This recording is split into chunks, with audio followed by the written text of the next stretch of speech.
Hello, everybody. It is Two Queers in a Truck, the Charlotte of Pride edition. And we got a little Miley Cyrus here. We can't stop. And we're going to party this weekend. So there's going to be a lot of this going on, I can tell you. Yeah. But anyway, hey, Boo. Hey, Christian. How are you doing? Hey, Boo. How are you? I'm Happy good. Pride Week in Charlotte. Happy Pride Week. And it is going, and you can already kind of feel the city. For people that have not been to Charlotte or don't even realize how big Charlotte is, we're the 15th largest city in the United States, but our pride is massive for this size of city. The last one we had, which would have been 2019, there was well over 200,000 people here, which is a lot considering our city itself is only about 850,000, and then our county has a population of about 1.2 million. But that's still a lot of people to be rolling into here. But obviously on this show, I'm probably going to take it a little easier on the Republicans and the conservatives. Fuck no, I'm not. Anyway, I'm going to blast it with both barrels. There ain't a chance in hell. I'm glad I was muted. But we definitely, the first topic is, Charlotte Pride or Happy Pride, and Is that what's the name of this show? Two Queers in the Truck. I already said it, fool. Did you really? I'm sorry, I was too busy snacking. All right. Well, I said it during the music intro. I said, okay, yeah, you this did that. is the Charlotte Pride of the Charlotte Pride edition of Two Queers in a Truck. But yeah, for y'all that are not listening, including my partner in crime, Christian here, this is Two Queers in a Truck. Now that we're about 5 minutes in, but my name is Jenny Gunn, and I'm one of your hostess with the mostest, and of course, big old Queen Christian. We do this show to kind of let her hair down and really throw some shade at people. But on a positive note, of course, Pride Week is always big here, and it's exciting. Everything from local politicians to banks to churches to everybody jumps in on the bandwagon. You see more rainbow flags than you're ever going to see, except for maybe June. And it is a very strong LGBT city. I mean, there is a large population. Of course, there's a lot of always controversies inside our community itself. I mean, we're not immune to that. We have the growing dissent in the community. And I've heard this talked about a lot of times, including an event that I went to over the weekend, is how that not only is there less and less gay bars, the gay bars are becoming less gay, but then also the disappearance, almost the complete disappearance of lesbian bars as we know it.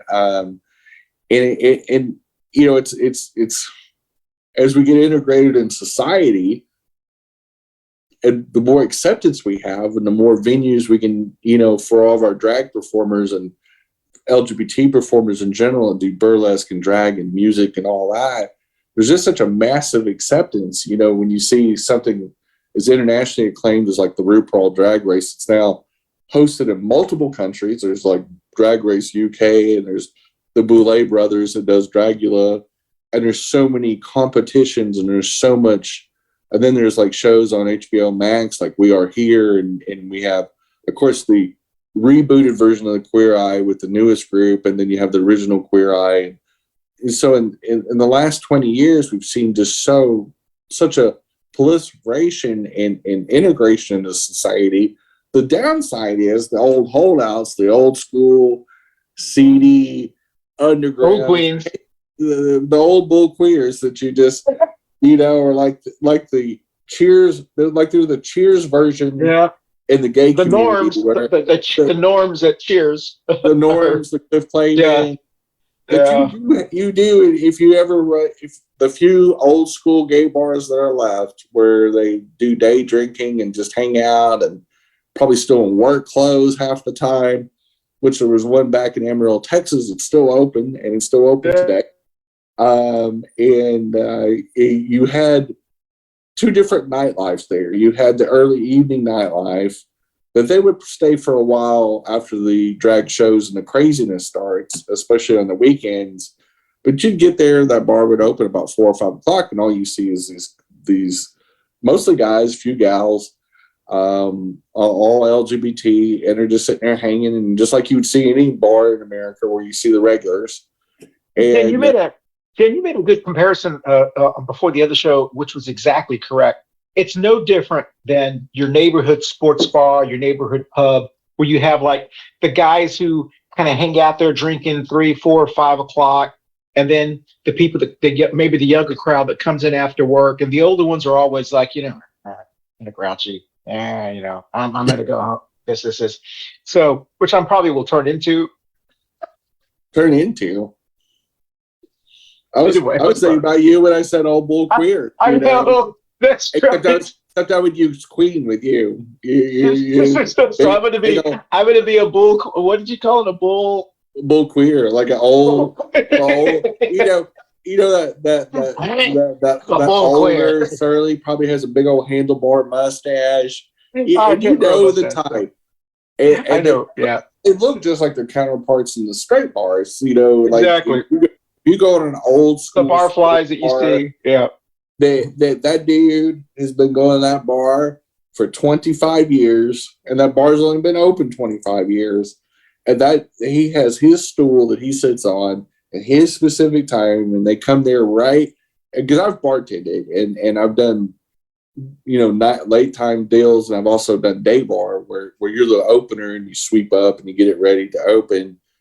And the last one I did day bar in, which was in Texas, there was about 5 regulars, and they would be there like clockwork. In fact, they came in a certain order. It almost seemed like they waited out in the parking lot to come in.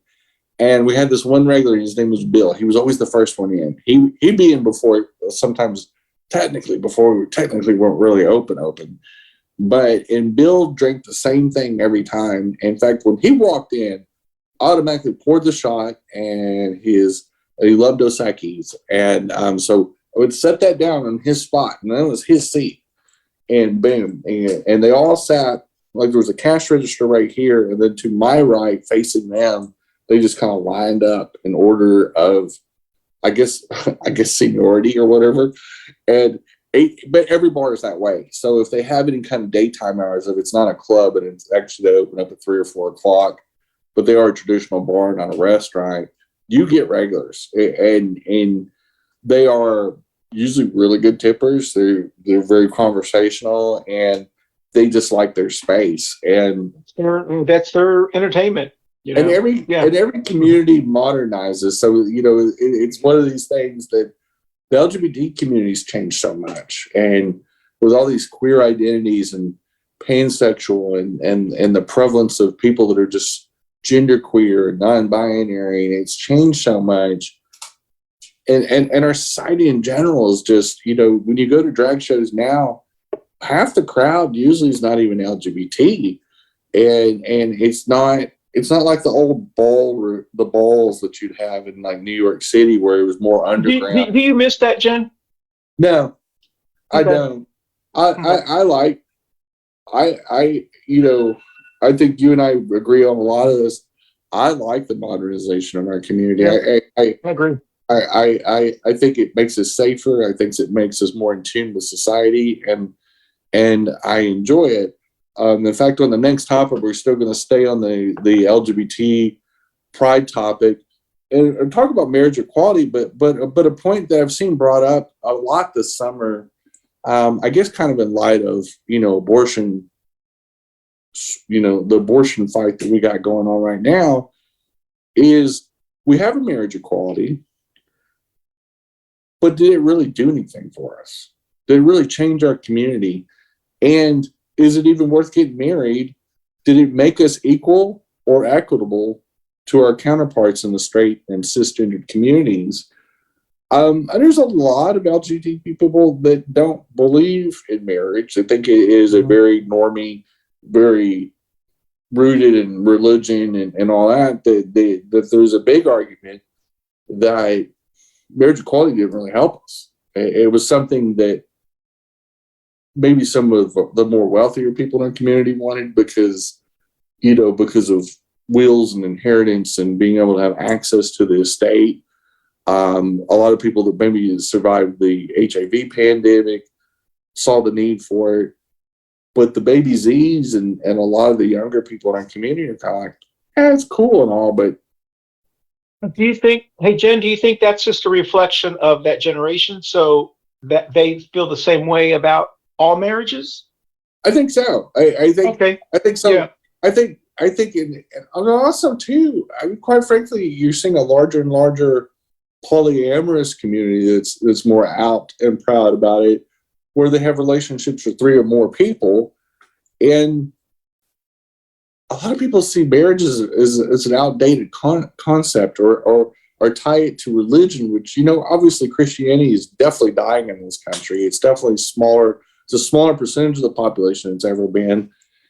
And I think there's part of it is traditions change. And I think marriage is a tradition, it's a cultural tradition that people look at it and go, it's a piece of paper. It doesn't have the attraction. Maybe because we have, such a high divorce rate. The divorce is even legal, first of all. And I think now the younger generations are so jaded about it and go, I don't know, nobody I know has married parents anymore. I also, I mean, it's a very good point, Jenny, because I also think that it's a result of women feeling more empowered, women feeling more economically powered, sexually powered.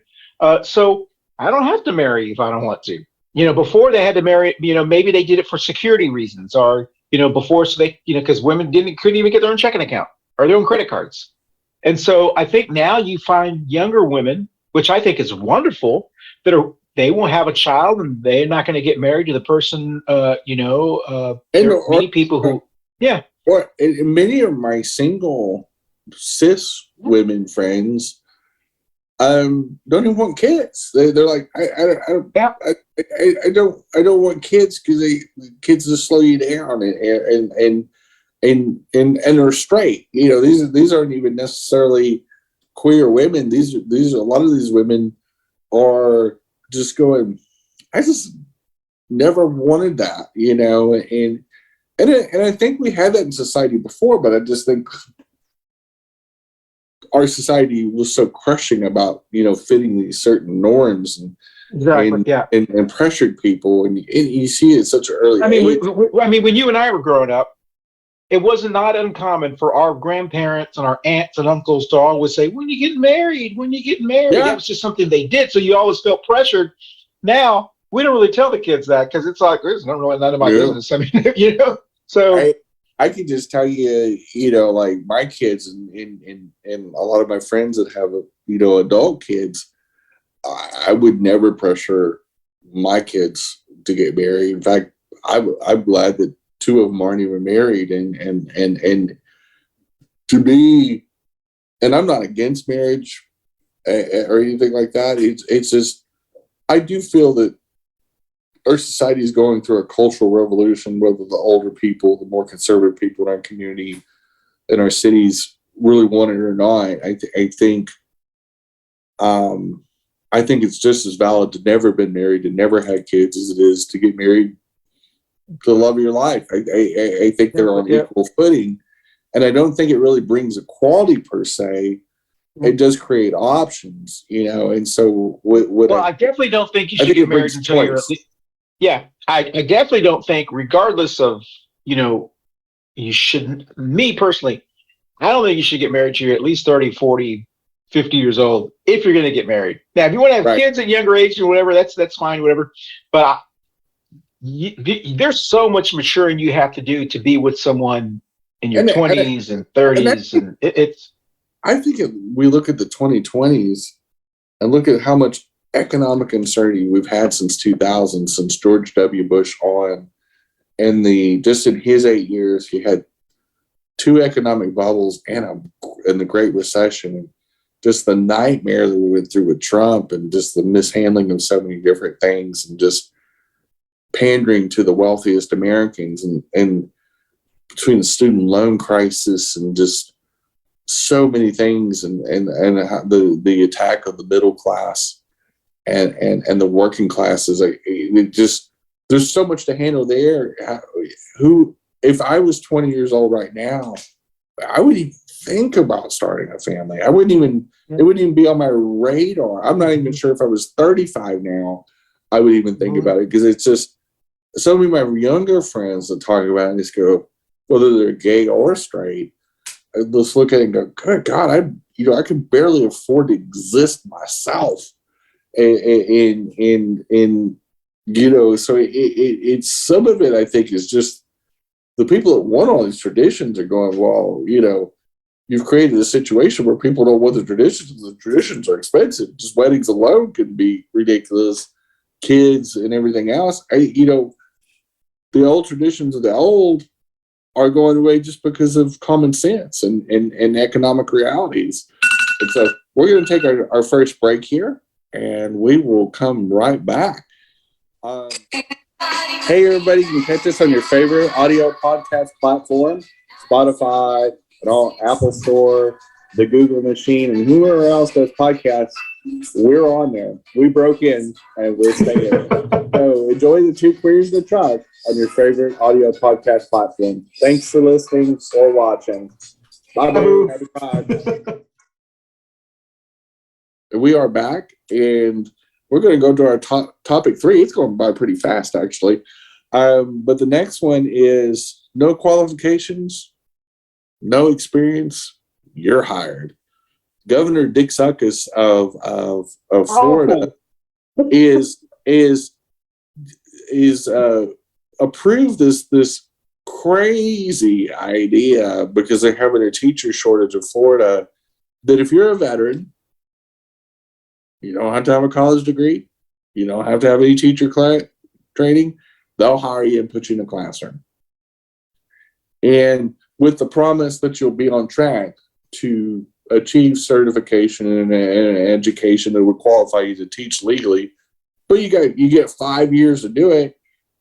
So you got 5 years to learn on the job with other people's kids, which that definitely just couldn't go wrong. Like I can't see how that would be a bad idea, that you take somebody that's never proven themselves in a classroom of any kind, but maybe just come back from a combat zone or whatever, just left the military, or has been out for years, and says, you know what, they're hiring, they got pretty good benefits, let's give this a whirl.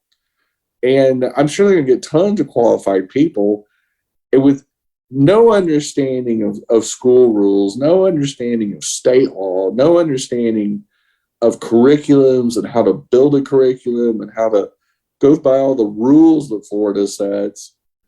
And you got to figure that there's a loss of teachers, one, because it don't say gay. You can't imagine probably how many LGBT teachers took jobs in other states, or just left the profession, and or people that are straight allies or that have queer kids and go, oh, I don't want to do this anymore. Obviously, the state government doesn't appreciate me. And so now they've come up with this cuckoo for Cocoa Puffs plan of hiring vets right off the street. Just and I don't have a problem with vets getting a leg up on us paying for their education. And I don't mind them getting certified. Like the GI Bill, and us providing for them. I want them to get educated. I want them to get certified and be qualified to teach. And I don't. And the second thing is, Florida's pay rate is not very good for teachers.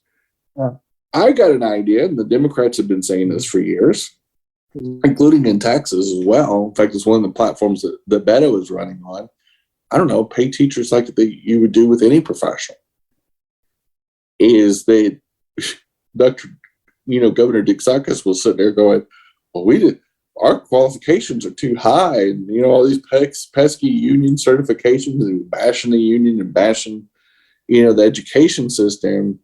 And you got to look at it and go, well, they're in place so that kids get a decent education. Those trainings and the bachelor's degree, all those things, all that school learning and book learning. If you want you don't want somebody that's not educated enough to educate your kids and educate your future citizens of your state. And it's just, one, demonizing teachers. I've never understood why you'll demonize teachers, which it's not the funnest job in the world because they're dealing with your ratty kids. But two, it's just like this Republicans, the whole. I don't know if they're trying to destroy the public school system in Florida to privatize it and say, hey, it's not our fault that it collapsed, even though we hired all these unqualified veterans and just brought them in here and just dumped them into the system. But I can't imagine a certified teacher that has a bachelor's or master's degree, and some even have PhDs sitting there going, yeah, I'm going to get an uneducated idiot in here, and I'm going to have to carry their workload and help them along while I've got my own classrooms to take care of. That should work out great. Yeah, you made some very good points. I think what they should have done, which, this is Florida, so it's the cesspool of America. Everything drains down to Florida. And so a couple of points. I always think it's crazy when people complain about teacher unions or things like that, but they don't complain about police unions or fire unions. I mean, if you're going to complain about a union, complain about all unions. I mean, so why is it suddenly okay for police to have a union or fire departments to have a union, but not for teachers to have a union? The other thing is, if he wanted to help veterans, maybe what he should have done was not really mess with the teachers, which I know that's what they're trying to do, but maybe give them like a priority for state jobs, like at the Department of Public Safety, or police sheriffs or police or things like that. That, to me, that would make more sense to give them something that they were in a profession, more of a law enforcement type of profession. Why would you send someone to a completely different profession and say, here you go? I don't know how that's going to be crazy. I don't know how that's going to work out. And you hit the nail on the head. First of all, a military skill set, no matter whether we're in a emergency unit or you're a mechanic or whatever, that skill set doesn't necessarily transfer over into being a teacher. They're not like teacher. Like I can see some professions crossing over a little bit. I just don't see, going from being in the special forces to jumping over and teaching third graders math. Exactly. It's a very bizarre. I know why he's doing it. He's doing it to destroy the public school system so that he can justify bringing in private companies and privatizing the Florida schools, just like our friends from those moms groups down in Texas or down in Florida trying to save the public school system in their local area. I see it's a very clear way because he also, again, attacked the unions, which, again, police unions are the ones that are trying to keep from holding officers accountable, law enforcement officers, which is just amazing.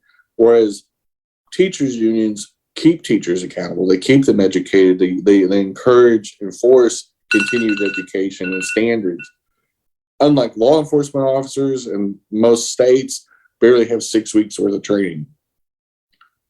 And we see how that works out every day in the streets. So topic number 4, a little bit of spying for money doesn't hurt anybody. Our esteemed former guy, number 45, got in a little bit of trouble last week, and the saga continues about his missing passports now, and the fact that he violated at least 3 major laws by removing very sensitive documents, even if he unclassified them. I'm pretty sure that nuclear information, nuclear weapons information, really shouldn't be sitting out at a golf resort. It isn't secure. Anybody could have. That's why they made him put a padlock on the door. Anybody could have. A housekeeper, spies are spies. And on top of this, and this is really the most important point, he's not a government employee anymore. Exactly. And, we've all worked in some pretty corporate jobs ourselves. And once you leave that job, you don't really need their records. You don't need to abscond with their payroll records with everybody's social security number, all kinds of sensitive information. You leave that at your work. There isn't a reason to leave with that. His job, he was a federal employee. He was the president of the United States. But after January 20th, he wasn't. And when he slid those greasy boxes of nuclear secrets under his little McDonald's stain's body, he broke the law. And everybody that has access to that type of information in the federal government absolutely knows it's against the law. It's a big deal. There is a ton of rules, and when you're read into classified documentation, especially as a civilian, as a president or a member of Congress or a staff member, when you are read in to be able to look at these type of documents, these class of documents, it is very clear, and everybody really knows that these type of sensitive documents do not leave the building. And if they are transferring from a meeting to a meeting, but it's on government property, there is absolutely no misunderstanding that these are keepers. Like a lot of presidents, some have been criticized, including Bill Clinton, for maybe taking a little bit too much out of the White House, like some towels, some government china that they bought, a few little knickknacks here and there, maybe, stealing a few things out of the Lincoln bedroom and in the East Wing and stuff like that. But these are things that are like household items and maybe some monogrammed towels, things of that nature.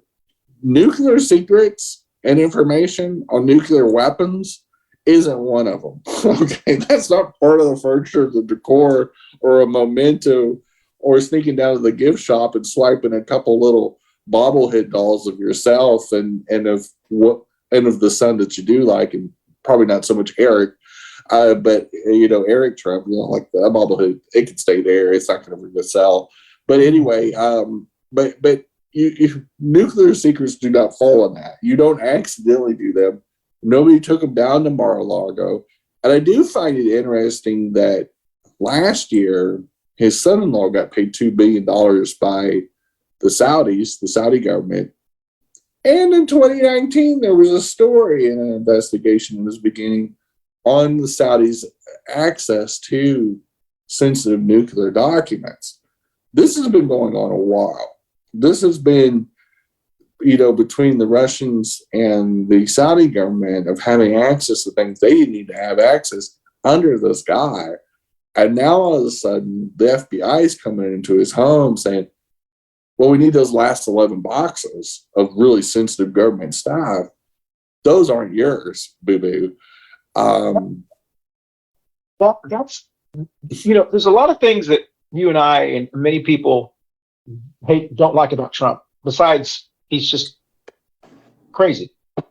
It's just one of those issues that I think everyone, no matter your economic level, your all demographics, can agree on, because we've all worked for someone. When you work for someone and you quit or you get fired, maybe you take your business card.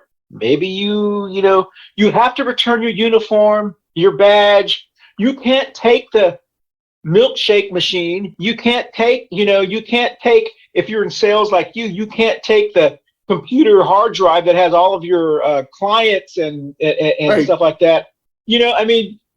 There's certain things that you just can't do. It's just common sense. No matter what job you have at whatever level, there's certain common sense based. Yeah, exactly. Like typically, if you're working for a large employer, when you're filling out all the paperwork for HR, you typically sign something that says that anything that is deemed corporate property stays here. That you surrender that when you whatever reason you're ceasing to be employed for that employer.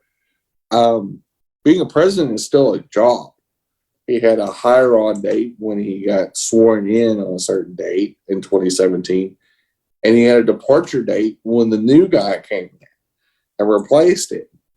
And that's just the way it is. This isn't a kingdom yet. It's not you're not entitled to that. You got elected by, the United States citizens, and you had a certain date you started, and they didn't want to renew the contract by 8 million people. And they said, this is when you're going to leave. And despite whatever your conspiracy theories believe, you don't have any, or the mock-up of the Oval Office inside your resort, despite what you believe, and no matter how important you think you are, the rule of law is still what will maintain us still being a democracy. And being able to not have these peddled to the highest bidder, most likely by his son-in-law. I don't think they gave him $2 billion because they liked Jared. I'm pretty sure these documents may have a scooch bit to do with this, and because there's a history of this dating back to at least 2019 that we know of.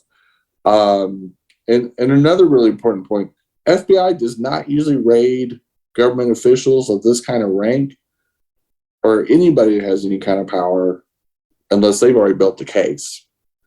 So I'm assuming there's going to be charges forthcoming. And his passports tended to disappear when the FBI got into the safe. So I'm pretty sure they grabbed those little bad boys too. If they're smart, they did, because there's no point in letting him leave. In fact, he probably is not going to have any travel plans for a little while, maybe like forever. For me, that's what's so amazing about people who are they're trying to spin this and say, this is so unprecedented. No former president has ever been rated like this, and this that's how they're spinning it. Hopefully, but they're right. Good, but hopefully, good law and order Americans go, you're right. The fact that he is, that's some serious. This is serious. This is not like, he's not a victim. But we've never had a living president, with the exception of Kennedy. Obviously, he left office the hard way. But all the other presidents that left since the FBI was created, in the 1920s or 30s, every president that has had the FBI serve them has never had to have this issue. We haven't had we haven't had a president peddling secrets, or even thought for a minute, hey, by the way, let me get about 11 of those boxes of sensitive materials and some White House teas and golf balls to go. It's never dawned on a former president to do that shit either. Even the kooky ones like W. We will take our next break, and then we'll be right back. Hey, y'all, a very important PSA. Monkeypox, a viral infection similar to chickenpox, is on the rise. There's been over 1,500 cases documented in the United States. If you've been exposed to the pox by a lover or by any other intimate contact, make sure you contact your county official or your personal physician. To learn more, you can contact any of your county health officials and see about a vaccine and or possible mitigating the symptoms. Be safe out there and have a fun summer. Bye. Thank you, Boo, for that information. Bye. Hey, everyone. Thank you so much for watching us on Two Queers in a Truck. Don't forget, you can watch us anytime at your leisure on our video podcast platforms like Facebook and YouTube. But you can also listen to us, either this show or any of our past shows, on our audio podcast platforms like Apple, Amazon, Google, Spotify, and all of the other ones. So once again, thank you for watching Two Queers in a Truck. I hope you enjoy our show. And Two Queers is back. And I think just to wrap up that last topic, the fact that he thought that people would notice the stuff or notice the $2 billion that was handed Jared Kushner, it's just how far out there they are. I mean, you just no grip on reality, and their cult members in the Congress, especially, are just losing their minds. They're losing their minds. They also realize that the FBI is coming for them for a lot of things too. And they realize once Trump is touchable and arrestable and warrantable, they realize that their days are really numbered. And just as his good friend and attorney Rudy Giuliani just found out this week as well. But the next subject is, I guess it's only 36. It's not so bad. So at the current time, Trump is actually facing between criminal investigations and civil suits. He's currently got 36 separate court cases of some sort on some level, currently pending in American courts.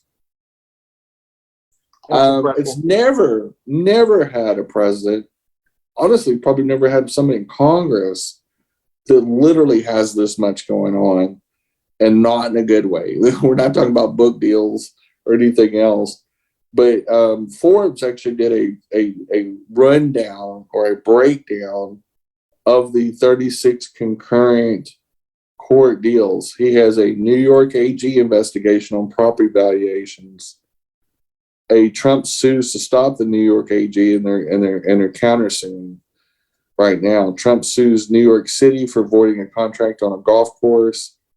Manhattan DAs are investigating property valuations. DC AG alleges misuse of inaugural funds.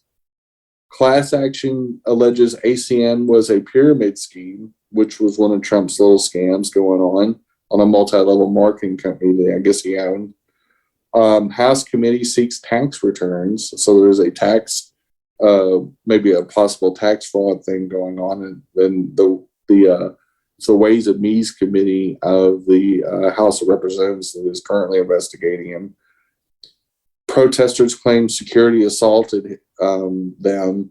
Protesters of Mexican origin claim that the Trump Organization security team assaulted them.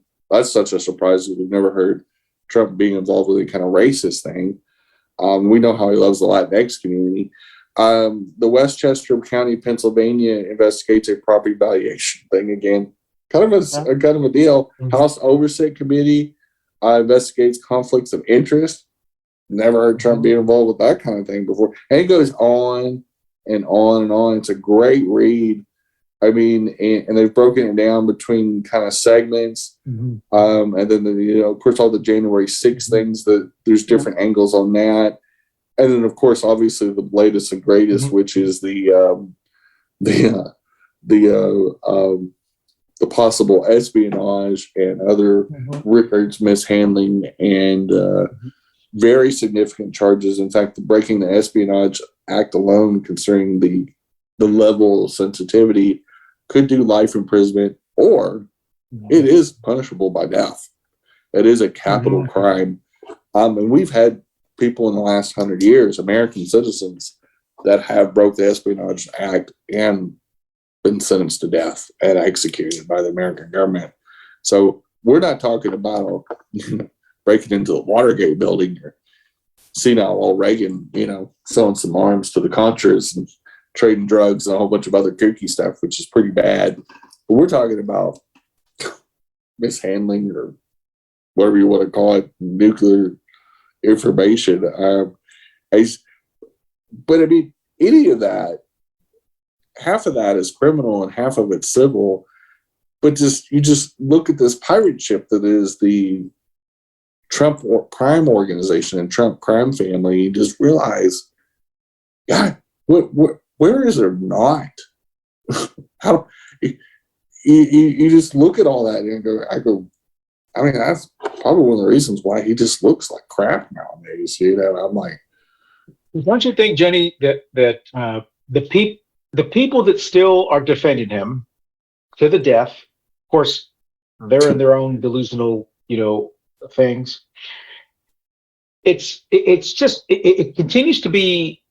I continue to be shocked, not shocked, because every time something happens to him, what he does is say he's the victim. They're picking on me. This. And we all know someone in our family who is like that, who gets DWIs, who gets tickets, who gets this, and they blame everyone else except themselves. Right. And, maybe one or two tickets are like, okay, but when you got 30 something, it's like, and you constantly keep losing every single case. It's like, maybe it's you. Maybe it's not people picking on you. Maybe it's actually you. So I do think that I hope people are starting to see that. What we need them to start to see that. Well, I think you're seeing it fall out in the Republican Party when you start seeing them calling each other,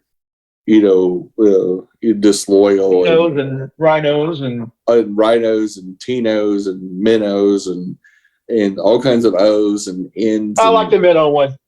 I personally think Baga in name only or minnows is not only more derogatory but kind of funny too. Like it's kind of cute. Like Tino sounds like a organic vodka or something like that. Like or your Uncle Tino, the funny guy. That's right. Little, like everybody has an Uncle Tino. He's the guy that sells you your first bag of weed. You know what I really? Because every Tino. You know what I really want? I really want. I don't know if it was real or not. I don't know if you sent it to me or someone sent it to me. It was a person with a red cap that had fifth.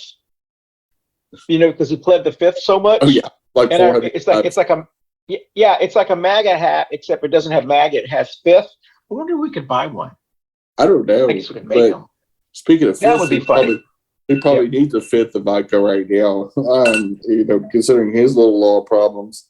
But we go to our final segment, which is that damn mailbox just jumped out there in front of my truck.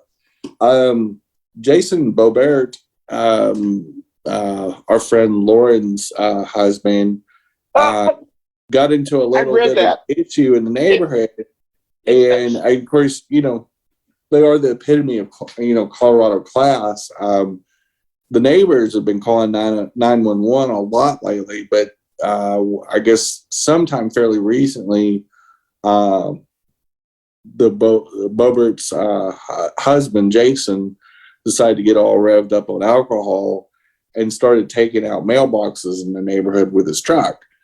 There was also a big scuffle between Mr. and Mrs. Beaubert, congressmen from Western Colorado, and the neighbors are sick of it. They're sick of it. They know that the Beauberts are armed to the teeth. They know they're psychopathic about it.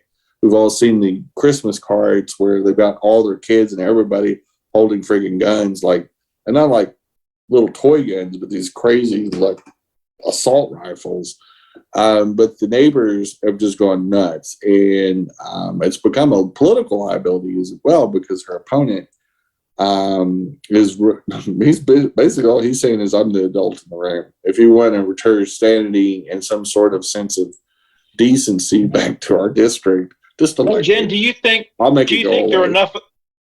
Do you think there are enough of them? Because Dr. B mentioned to us that the Democratic nominee lives in Aspen because that's where he's at right now, or Right. not Aspen, but that area.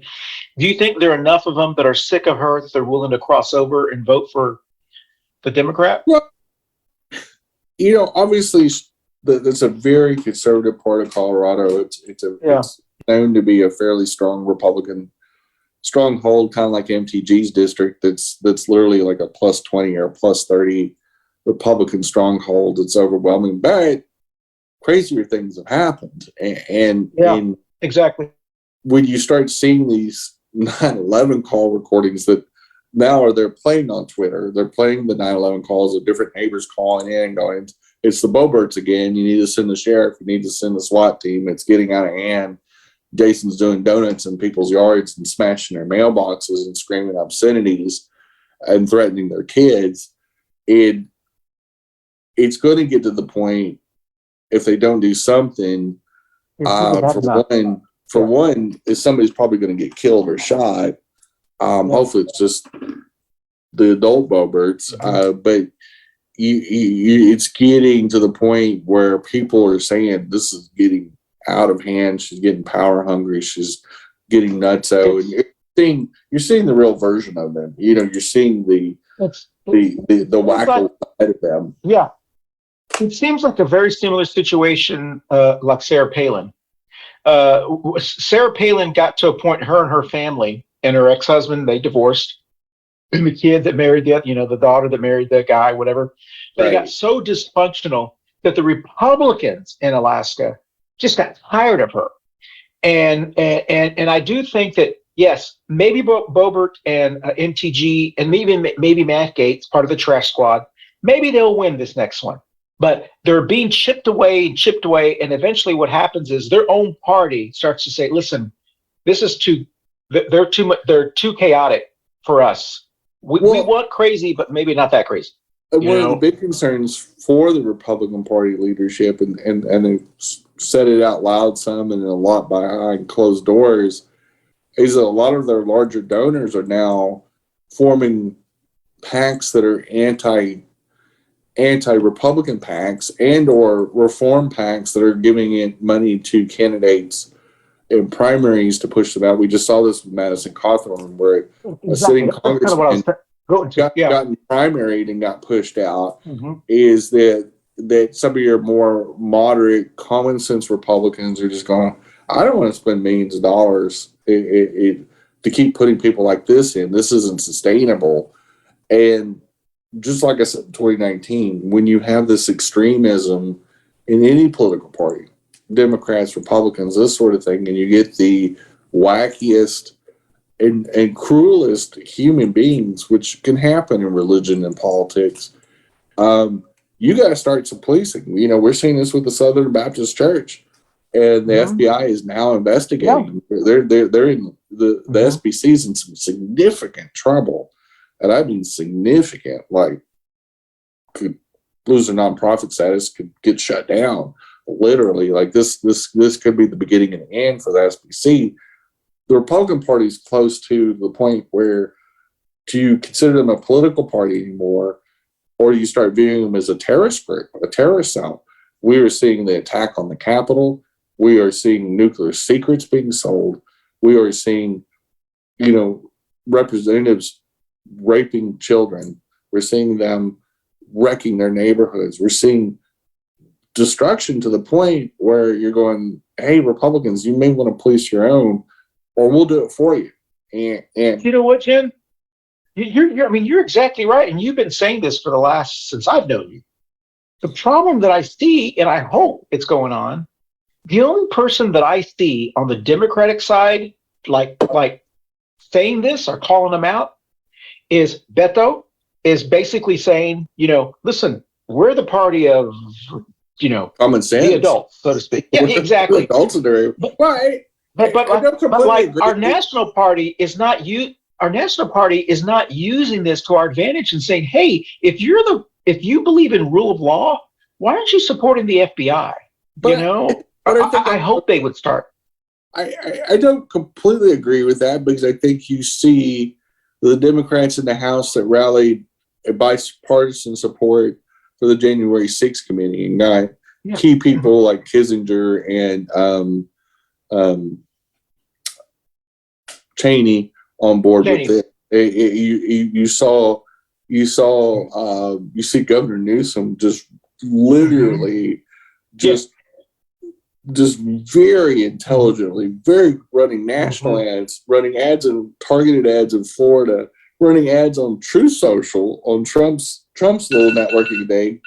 I think you're seeing very clever, very strategic attacks. I think you're seeing in key Senate races like Sherry Beasley, Val Demings, and the one in Pennsylvania with John Fetterman going against, nut job Dr. Oz.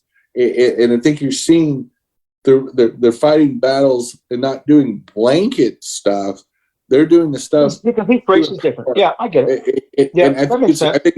I think the Democrats are working. I think you look at Stacey Abrams in Georgia. I think you're seeing, the challenger to Ken Paxton. I think you're seeing some very strategic, very smart. Walker's Senator Herschel Walker. Warlock. Yep. And so I think they're doing, instead of just blanketly trying to blast it nationally and fight all the battles, they're fighting the battles we need to win to maintain control of the Senate and the House, taking certain strategic governorships from the Republicans like Georgia, Florida, and Texas.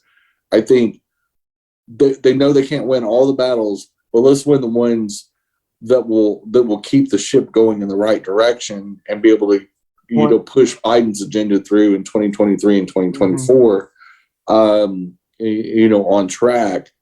And also, making sure that if indeed we do need to nominate a SCOTUS, that we have the Congress that can push that through as well. We don't have another repeat of 2015 or 2016, where a sitting Democratic president was held hostage and had plenty of time and actually nominated somebody, and it had 9 months to do it. And so we saw a third of our Supreme Court getting hijacked because of Trump, but actually really because of Mitch McConnell. So I think the Democrats are just not, and I think it's on purpose. I think they're not trying to make a big deal in a certain way because they don't want to act like the Republicans from the fact that they didn't want to just go blasting in every direction. I think you don't want to tell people your strategy.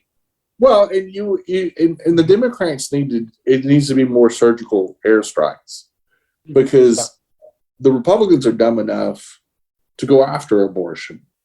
They're dumb enough to do certain things on a huge level that have now caused massive resentment, because now people are saying, even amongst rank and file voters, are going, man, I don't even know what the Republicans' message is other than hate. And so that's what I think, by doing these really positive and popular programs that Biden has gotten passed in the last few weeks and the last few months, and doing some huge things for climate change, some huge things for economic relief, 61 straight days of falling gas prices. It's just win after win after win. And they're saying, we're going to stick to our game plan, because it is going to methodically lead up to a November midterm that is going to prove that we can run on our track record. And even if I'm not completely well liked, if we stick to this track record, we will win in November, and we'll win effectively. And that's what we have to do to win. And I think it doesn't feel as lost as the first 2 years of Obama, when Obama and Biden was having to bail out the country and avoid just this mass calamity of losing all of our banks and all of our automotive companies and so many other things, and seeing massive repossession of homes and foreclosures and all kinds of crazy stuff. This ship was more rideable in this way. But it took sticking on the message, even when it wasn't popular for a while, and when they struggled a little. But clearly they've got the formula going. Clearly got Manchin and Senator on board on a lot of this stuff. They clearly found the secret sauce to pass the last 5 or 6 weeks, arguably probably the best first 2 years of any president in modern history. Even historians are saying what Biden's accomplished. If you look at the list of accomplishments that now the Democrats are messaging out, you're like, if it was a ball game, this would be halftime in his presidency right now. They're going, he's running up the score. He is just sitting back saying, hey, you can call me Sleepy Joe. You can make fun of my stutter. You can make fun of me falling off my bike. Mm-hmm. I just win, baby. Yeah, I might have to take naps. I might have to, cozy up in a snuggie in the middle of the afternoon because I'm almost fucking 80 years old. But all I need to do, my sole job as president is just to lead us to wins, win after win. And then I'll let everybody else revel in those wins in the Democratic Party, and we'll just win in November. And it'll just be all good. It was kind of like in 2020. They were making fun of his big old mask he wore, made fun of him just doing remote campaigning, and then he wins by 8 million votes. I do find it very interesting. It'd be interesting to see after the election. Here in North Carolina, I saw a commercial from Ted Budd in a grocery store. He had 2 grocery carts. One was half full, one was the other one. He's talking about inflation and gas, what they're running on inflation, gas prices. And he talks about, a family used to be able to afford this, but now because of Biden's free spending and this, they can only afford this, which is one of the reasons we're in a recession. Well, we're not in a recession, but that's the word he used. He used recession. So I was looking at it and I go, what's an effective at? But then I thought about it and I went, I don't know who he's trying to go after, because if inflation is you're noticing it and you're a progressive person, you're going to vote for Biden. Okay, so that's not going to impact you. If your inflation is concerned about you, you're going to vote for Trump and them regardless. The people in the middle that commercial is after is a working class kind of individual. They vote at the very low percentages. All of their messaging is going for at a very low percentage of people, like a friend of mine, Stuart. You know, Stu. Stuart's not, he's a working class guy, complains about Biden, this. Every election I ask him if he voted, oh, I don't vote. Yeah. So it's it's one of those things where, first of all, complaining about economics this summer has backfired on him because a couple things. Gas prices always go up during the summer, and then it goes down on the back end of the summer. We've had 61. It's never happened in this, and since we've been using gasoline, we've never had 61 straight days of the price going down every day. And so that's number one. So whatever Biden did worked. Two, they're talking about jobs, and jobs growth wasn't as big as it should have been. So there's a lot of numbers came out, and everybody was saying, oh, maybe 100,000, maybe 200,000 jobs added. There's 500,000 jobs added when you normally don't see 500,000 jobs added in the middle of the year. It's very unusual to see it. Job growth in the summer is real rare. So it's not a time of year when you see a lot of employers. There's not really a seasonal reason to have those jobs. You usually see that in the fall. And so it's really funny that every time that they write Biden off and Biden's agenda off, he comes with another win. You look at the CHIPS Act that is going to not only create a tremendous amount of jobs and investment and get us, back into the silicon chip business, and also make us economically more stable because we won't have to depend on Taiwan and other countries that produce a high amount of silicon chips.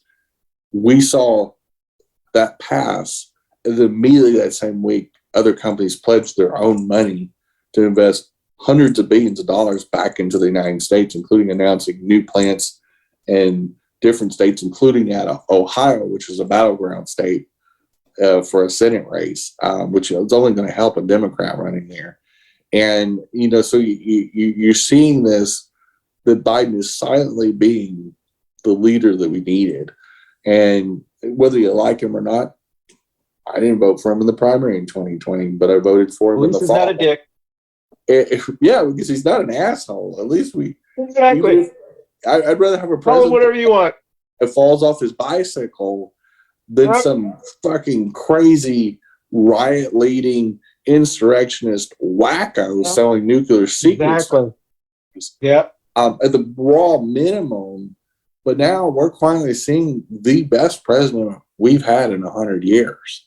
That they are comparing his first 2 years to FDR. And so there is no other president that has accomplished this much since FDR. And there's some people are saying he's better than FDR. And that's a hell of an accomplishment. And if you look at the legislature agendas that we passed in 2021 and 2022, it'd be hard to argue. And there's definitely no president in our lifetimes that's been this effective in the first 2 years. It has literally turned this country around in every way, shape, or form, and is keeping going. He's not letting off the gas.